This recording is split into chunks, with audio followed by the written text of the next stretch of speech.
Halo guys, welcome back again to my channel bersama saya Hansen di sini dan seperti biasanya setiap harinya saya akan buatkan video seputar cryptocurrency. Apa kabar kalian hari ini semuanya? Semoga dalam keadaan yang baik-baik saja. Teman-teman, setelah beberapa hari terakhir kita melihat Bitcoin terus-menerus mendapatkan pullback atau koreksi. Pada akhirnya kita melihat Bitcoin start untuk mendapatkan some type of support. Nah, kita bakalan bahas apa indikasinya in terms of price action dan apakah ini berarti Bitcoin telah menemukan area local bottom. Kita bakalan coba cari jawabannya di chart dan juga ada beberapa data di belakang layar yang menurut saya cukup penting untuk kalian simak. Jadi pastikan kalian stay tune terus sampai akhir video. Nah, teman-teman, per hari ini kita melihat crypto global market cap itu berada di angka 3,27 triliun dolar atau naik sekitar 0,77%. Sedangkan kalau kita melihat top 10 coin sendiri, keadaannya juga dominan berwarna hijau. Kenaikannya ranging antara 0, sekian persen hingga kurang lebih 2%. Yang menjadi top performer hari ini adalah Cardano. Kenaikannya 2,23% ke 0,6835 dolar. So, itu adalah outlook sementara dari beberapa top coin yang ada. Sekarang kita langsung aja masuk ke beberapa data dan berita terbaru hari ini. Yang pertama, teman-teman, saya akan lakukan update untuk volume trading teman-teman yang sudah ikutan kompetisi trading bersama dengan Margex yang kedua.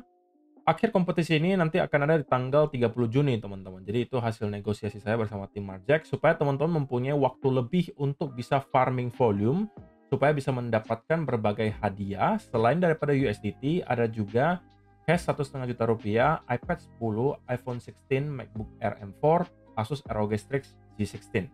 Nah, ini adalah hadiah yang pasti akan kalian dapatkan. Jadi ini bukan random dipilih ya, teman-teman. Semua orang yang berhasil hit ke volume yang telah ditentukan di sini, itu akan berhak untuk mendapatkan hadiah yang telah ditentukan.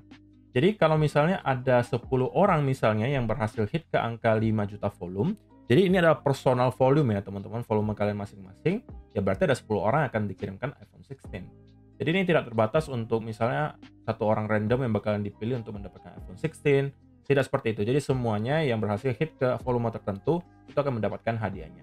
Jadi saya rasa ini akan menjadi satu kesempatan yang sangat jarang kalian temukan, teman-teman, karena setahu saya trading kompetisi yang lain-lain itu mengharuskan kalian untuk hit volume yang sangat tinggi. Kadang puluhan juta baru kalian akan bisa mendapatkan ya reward sekelas iPad atau iPhone. Tapi kalau di sini hasil kerjasama saya dan negosiasi bersama dengan Margex, saya rasa ini volumenya sangat achievable dan kalian bisa mendapatkan ya beberapa yang disediakan di sini. Selain daripada tambahan tentunya USDT dari price pool-nya.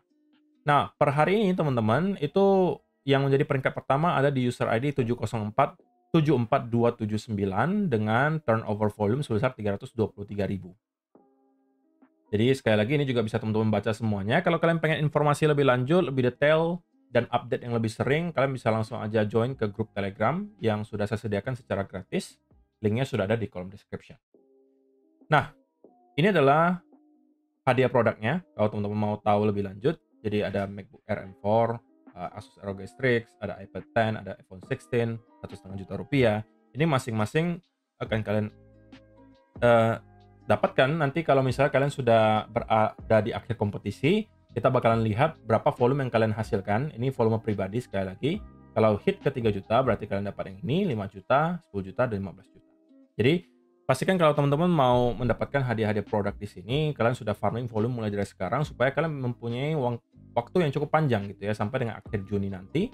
Jadi ya kalian bisa hitung dari sekarang lah kira-kira per harinya kalian perlu hit ke volume berapa untuk bisa achieve beberapa yang ada di sini. Oke? So itu yang pertama. Yang kedua, teman-teman, karena kita sudah berada di hari Minggu lagi, kita mau cek kira-kira untuk 7 hari ke depan ada event dan data ekonomi penting apa yang perlu kita waspadai. Dan bisa saya katakan bahwa minggu depan termasuk minggu yang cukup busy, cukup sibuk, karena mulai dari hari Senin saja kita sudah akan ketemu dengan beberapa data yang tergolong high impact, yaitu adalah S&P Global Manufacturing PMI, kemudian ada ISM Manufacturing PMI, dan juga ISM Manufacturing Prices, yang bakalan dirilis di kurang lebih pukul 21.00 hari Senin besok. Kemudian hari Selasanya kita akan mendapatkan data JOLTS Job Opening, diikuti juga Fed Chair Powell Speaks. Hari Rabunya akan ada data S&P Global Services PMI, kemudian ISM Non-Manufacturing PMI, dan juga ISM Non-Manufacturing Prices. Diikuti juga Crude Oil Inventories. Untuk hari Kamis, akan ada data Initial Jobless Claim, dan ada Continuing Jobless Claim. Dan hari Jumatnya, yang menurut saya akan menjadi highlight utama untuk minggu depan, itu ada data NFP dan juga Unemployment Rate. Diikuti juga akan ada speaks dari salah satu anggota dari FOMC. Jadi minggu depan kita melihat full ya, dari Senin sampai dengan Jumat itu ada data yang tergolong high impact. So kita bisa kembali expect akan adanya volatility, tidak hanya di pasar saham Amerika Serikat, tetapi juga di cryptocurrency market. Jadi selama beberapa bulan terakhir kita sudah disuguhkan gitu ya tontonan yang sangat menarik, yaitu adalah volatility yang sangat ekstrim di market. Itu tidak hanya berlaku di kripto, teman-teman. Kalian bisa masuk ke forex, kalian bisa masuk ke stocks, kalian bisa masuk ke gold. Semuanya sekarang dalam keadaan yang cukup volatile. Sebenarnya itu bisa menjadi satu hal positif ya untuk teman-teman yang merupakan traders. Karena kalau kita traders, kita tentunya harapkan adanya volatility di market, bukan pergerakan yang choppy. Karena kalau ada volatility, di situ biasanya akan ada kesempatan. Gitu ya. Karena kalau ada volatility berarti kan ada volume, tidak rawan manipulasi. Sedangkan kalau misalnya tidak ada volume atau low volume, itu justru biasanya membawa potensi untuk adanya manipulasi. Nah, teman-teman, berita baik berikutnya datang dari salah satu whales yang mungkin sudah tidak asing di telinga kalian, bernama James Wynn. Dia salah satu whales di Hyperliquid yang belakangan mencuri perhatian karena membuka posisi Bitcoin sampai kadang-kadang miliaran dolar. Terakhir kali kita melihat ada sampai 1,2 billion dolar dalam bentuk long Bitcoin yang berhasil sudah ke liquid. Dan dia coba lagi beberapa kali setelahnya untuk short, lalu flip lagi ke arah long. Tapi sayangnya gitu ya, itu semuanya menghasilkan loss buat dia. Dan ujung-ujungnya, dari yang awalnya dia mempunyai uang puluhan juta dolar, kalian bisa convert sendiri ke dalam bentuk rupiah itu berapa triliun gitu ya. Itu dalam kurun waktu beberapa minggu saja, itu hilang semuanya, dan current balance-nya itu tersisa 16 dolar. So ini menunjukkan sekali lagi betapa bahayanya teman-teman yang namanya leverage. Kalau tidak kalian gunakan dengan bijak, kalau kalian tidak mengerti apa yang kalian lakukan, maka mau sebesar apapun aset yang kalian punya, itu hanya akan memperbesar masalahnya. Maksudnya begini, kalau teman-teman sekarang merasa bahwa, kok kalau saya punya modal yang besar, saya kemungkinan besar nggak bakalan liquid, karena pada saat itu mungkin posisi yang saya buka dan stop loss saya itu mungkin hanya akan 1 atau 2% dari total atau size akun saya. Tapi kalian baru bisa merasakan ketika nanti kalau kalian sudah punya uangnya. Misalnya sekarang kalian baru punya 10 juta gitu kan. Kalian merasa, oke, trade saya sekarang per satu kali trade saya loss 100.000 rupiah kok. Berarti itu kan 1% dari total loss saya gitu kan. Dari total portofolio saya. Nah, kalau saya punya uang 10 miliar misalnya kok, maka saya bisa trade dengan sangat leluasa dan saya hanya bisa cukup meresikokan misalnya 10 juta per trade. Nah, itu secara teori tentunya benar gitu ya, secara perhitungan tentunya benar. Tapi kalau kalian sudah punya uang sebesar itu, kadang-kadang ada rasa greed gitu ya untuk membuka posisi yang jauh lebih besar supaya kalian bisa mendapatkan gains yang jauh lebih besar juga. Nah, itu yang ujung-ujungnya membawa masalah, sama seperti si James Wynn ini. Yang kalau misalnya dia nggak terlalu greedy, dia punya uang puluhan juta dolar, dia mau pensiun dini juga sudah bisa gitu. Tapi dia kemudian justru kembali masuk ke market, menggunakan leverage mentok kanan untuk melakukan long yang sangat masif, dan ujung-ujungnya justru harus ke liquid. Jadi sekali lagi jangan sampai teman-teman merasa bahwa permasalahan kalian di trading itu hanya soal modalnya yang kecil. Tidak, teman-teman. Tapi lebih kepada apakah mental kalian memang cocok gitu ya untuk menjadi seorang trader. Karena kalau tidak, mau seberapa besar pun modal yang kalian punya atau diberikan oleh orang misalnya, ya ujung-ujungnya akan kalian margin call kan, karena kalian tidak menuruti atau mengikuti trading plan kalian. Gitu ya. Dan yang terakhir, kalau kita bicara soal liquidation heat map, teman-teman, per hari ini kita sudah bisa mengatakan dengan confidence bahwa area of liquidation yang berada di atas harga Bitcoin sekarang, itu harusnya sudah jauh lebih besar daripada yang berada di bawah harga Bitcoin sekarang. Terutama kalau kita lihat 1 minggu terakhir. Ini menunjukkan dengan sangat jelas, oke, kontras banget. Di bawah harga Bitcoin sekarang, atau kita bisa katakan kurang lebih 102.000 sampai 101.000, meskipun terdapat angka likuidasi, tapi angkanya jauh lebih kecil jika kita bandingkan dengan angka likuidasi yang berada di kurang lebih area 109 sampai 110.000. Jadi kesimpulan yang simple atau singkatnya saja, berarti insentif bagi market maker sekarang untuk mendorong harganya ke atas itu sudah jauh lebih besar daripada mencoba mendorong harganya ke bawah. Meskipun kalau teman-teman lihat atau zoom out ke time frame yang lebih panjang, 1 bulan terakhir, memang masih ada tumpukan likuidasi yang tidak kecil di kurang lebih 100 sampai kurang lebih 102. Tapi sisanya sudah tidak lagi terlalu banyak, teman-teman.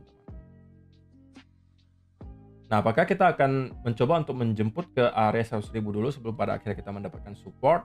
Ya, itu bukan sebuah senario yang bisa kita abaikan gitu ya. Tentunya ada potensi itu bisa terjadi, tapi kalau misalnya kita melihat secara kasat mata sekarang ya area likuidasi yang berada di atas harga Bitcoin itu sekarang jauh lebih besar, meskipun jaraknya lebih jauh ya daripada yang berada di bawah. So, itu adalah penjelasan data di belakang layar. Bagaimana kalau kita melihat dari sisi chart gitu ya? Apa yang bisa kita baca dari sini? Nah, setelah beberapa hari terakhir kita terus melihat Bitcoin terkoreksi, teman-teman. Dari yang awalnya sempat menyentuh ke angka 111.000, kemudian kemarin tiba-tiba hit kembali ke angka 103.000. Jadi kita sudah, kalau kita lihat ya di time frame yang besar daily, dalam kurun waktu 1 mingguan kita berhasil mengalami koreksi hampir ya anggap 7 sampai 8.000 dolar, teman-teman. Dan unfortunately kalau kita zoom out ke time frame yang lebih besar lagi, sekarang weekly itu juga sepertinya closing dalam keadaan bearish engulfing ya, teman-teman. Dan tentunya ini bukan sebuah sign yang positif. Kita harus dengan jujur mengatakan itu, oke? Tapi bukan berarti bahwa ini tidak bisa diinvalidasi. Bisa aja, tetapi untuk sementara waktu, ya faktanya adalah kita mendapatkan ada closing weekly candle dalam keadaan bearish engulfing. Jadi kalau misalnya ada pelanjutan penurunan di minggu depan, ya tentunya itu bukan sesuatu yang terlalu mengejutkan gitu ya. Sekarang kita sudah berada di hari Minggu, ya kita masih mempunyai waktu sebenarnya sebelum closing weekly candle. Saya lupa bahwa ini masih hari Minggu ya. Closing weekly candle-nya masih ada sampai besok. Mudah-mudahan kita bisa segera melihat Bitcoin start untuk mendapatkan at least semacam recovery. Kalau bisa ya idealnya sampai kurang lebih area 106.000 supaya kita tidak membentuk yang namanya bearish engulfing gitu ya. Baiknya lagi tentunya sampai ke 108 atau 110. Tapi menurut saya itu chance-nya cukup kecil untuk terjadi dalam kurun waktu 24 jam ke depan. Kenapa? Ya karena kita berada di hari Minggu, otomatis volume perdagangan itu tidak akan terlalu kencang. Nah, tetapi teman-teman kalau kita bicara soal time frame yang kecil, sebenarnya ya kita bisa melihat ada sesuatu yang cukup menarik sekarang sedang terjadi. Ini adalah struktur bearish dari wave kedua di sini. Ya kan? Ini adalah wave kedua, ini adalah wave pertama koreksinya. Nah, wave kedua itu mulainya dari sini, teman-teman. Ya kan? Kita start untuk mendapatkan area lower low and then lower high, lower low lagi, lower high, lower low lagi, lower high, kemudian lower low lagi. Dan sekarang, teman-teman, kita sedang mencoba untuk berhasil breakout lagi dari struktur bearish-nya in the short term. Area 104.800 sampai kurang lebih 104.900 menurut saya akan sangat-sangat krusial untuk mampu kita reclaim. Oke? Kalau kita ternyata berhasil melihat Bitcoin beberapa jam ke depan clear di atas area 105.000 idealnya, oke, maka ada beberapa hal yang terjadi secara sekaligus. Kalau kita clear di atas 105.000, maka ada beberapa hal yang terjadi. Apa saja? Yang pertama, kita berpotensi untuk telah berhasil break dari area structure bearish-nya, yang merupakan area lower high terakhir di sini. yang berarti kita berpotensi shifting dari bearish trend menjadi bullish trend in the short term tentunya.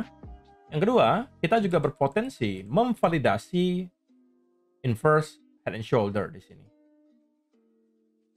Kalau kita tarik trend line dari kurang lebih area ini, teman-teman, itu juga kemungkinan akan menjadi satu buah trend line yang akan berhasil kita tembus kalau ternyata Bitcoin akan berhasil clear di atas angka 105.000. So, ada 3 confluence secara sekaligus yang menyatakan bahwa jika kita berhasil clear di atas angka 105.000, ada potensi kita bakalan melihat Bitcoin in the short term untuk mendapatkan semacam recovery atau rebound, manapun yang mau kalian sebut, bebas. Gitu ya. Nah, kalau kita memang akan melakukan hal tersebut, kira-kira area mana yang akan menjadi target utamanya? Kalau menurut saya, target pertama akan ada di sekitaran area 106.500 sampai ke 106.800 roughly. Kenapa area itu? Kalau kita perhatikan juga area tersebut selalu menjadi area di mana kita mendapatkan rejection maupun rebound, teman-teman. Di sini kalian bisa lihat di sini. Oke? Jadi kalau misalnya kita akan clear di atas 105.000, saya rasa kita akan bisa mencoba untuk hit ke area 106.500 sampai 106.800 minimal. Kenapa? Karena selain di sana akan ada area resistance, kemungkinan kita juga akan hit ke area trend line di sini. Oke. Jadi kita harus mantengin dulu kira-kira apakah Bitcoin akan berhasil clear di atas area 105.000. Sebelum area tersebut berhasil kita clear, tentunya kita harus tetap mewaspadai adanya koreksi atau sell off lanjutan. Kenapa kita tidak boleh langsung masuk meskipun ada indikasi atau clue bahwa kita sedang membentuk inverse head and shoulder? Karena inverse head and shoulder ini, teman-teman, baru akan tervalidasi apabila kita berhasil clear di atas neckline-nya yang berada di 104.900. Sama juga kalau teman-teman lihat di sini, kemarin sebenarnya kita juga berpotensi membentuk yang namanya double bottom. Dan ini sudah saya mention di grup gitu ya, Telegram group. Ini double bottom, ya kan? Neckline-nya sebelah mana? Neckline-nya sebelah sini. Berarti ini kan baru indikasi double bottom. Validasi dari double bottom-nya baru adalah ketika kita berhasil breakout dari neckline-nya. Tapi kenyataannya, kita tidak berhasil untuk breakout dari neckline dan justru meneruskan sell off. Sehingga berarti double bottom ini tidak lagi valid. Nah, sekarang kita juga lagi-lagi sedang mencoba untuk membentuk yang namanya inverse head and shoulder. Nah, apakah berarti kita langsung boleh menekan long di area ini? Nah, sebenarnya kalau teman-teman yang tergolong trader yang sangat agresif, ya mungkin jawabannya bisa aja iya, gitu ya. Tapi kalau kalian termasuk trader yang cenderung konservatif, maka jawabannya tidak, teman-teman. Kalian tidak boleh masuk ke setup ini jika kita tidak berhasil untuk clear di atas area neckline-nya. Karena kita belum benar-benar mendapatkan validasi dari segi price action bahwa inverse head and shoulder ini telah terjadi. Validasinya sekali lagi adalah breakout di atas neckline. Karena sebelum hal tersebut terjadi, bisa aja kita akan meneruskan sell off di sini dan ujung-ujungnya inverse head and shoulder ini tidak lagi valid. Dan begitu juga seterusnya, kita juga harus terus memantau kalau misalnya ada inverse head and shoulder atau double bottom lagi, ya kita pantengin dengan dekat gitu. Kalau misalnya tervalidasi, kita bisa masuk, tapi kalau tidak, ya kita stay away from the market terlebih dahulu, biarkan market untuk memberikan kita clue kira-kira di mana dia akan berhenti, barulah dari sana kita bisa kembali start untuk building position. Dan semua info-info terbaru yang akan lebih cepat bisa kalian temukan nanti di Telegram group. Jadi kalau misalnya teman-teman pengen join, pastikan kalian sudah masuk ke grup Telegram yang saya sediakan secara gratis. Linknya sudah ada di kolom description.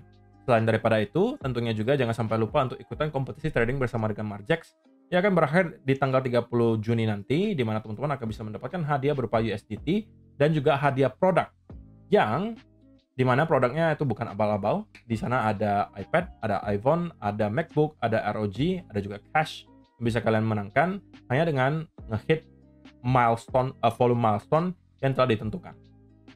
Semua penjelasannya juga sudah saya sediakan di grup Telegram. So, saya rasa itu aja sih teman-teman yang perlu saya sampaikan di video hari ini. Semoga bisa bermanfaat untuk kalian semua. See you in the next video. Bye-bye.